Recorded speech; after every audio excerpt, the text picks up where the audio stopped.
来继续来看，国民党的立委马文君被指控，把资料交予韩国的国安单位，有泄露国防机密的嫌疑。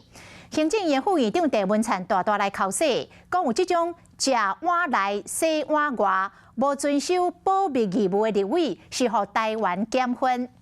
马文君是透过办公室来反驳，讲严党的资料要送出去进前，有互当时的国防部处长帮吴宏听过，而且确认这个资料并无机密敏感性。国防部长邱国正承认讲，伊知影这个代志，讲帮处长有甲报告过。邱国正讲，即摆这案件已经进入到司法的程序，是毋是有机密性，就看检调安怎来评断。你说泄密案已经进入司法程序，那所有的泄密案，其实现在所有的媒体还在讲，郭喜在讲，还有很多的立法委员也在讲。那这些又没有泄密了吗？我想，即阵台主动讲到垃圾秘密的风波，国民党立委马文君要求直接对决，因为外界炮火拢无停。就是有这么吃里扒外，就是有不遵守这个立法委员保密的义务，就是随时要把资料外送的这样的立法委员，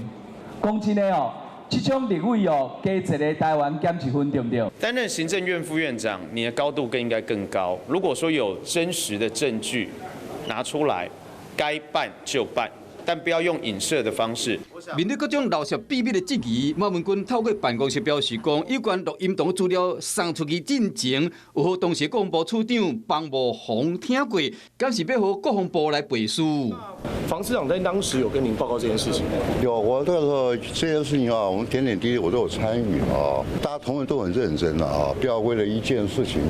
整个否定了国防部，那我不能接受的。虽然承认知影这件代志，不过国防部长邱国正强调讲，机密性由检调来判断，伊无要为倒一边，希望讲各自尖干会当回归本来好事一件，唔通因为各种的风波失去焦点。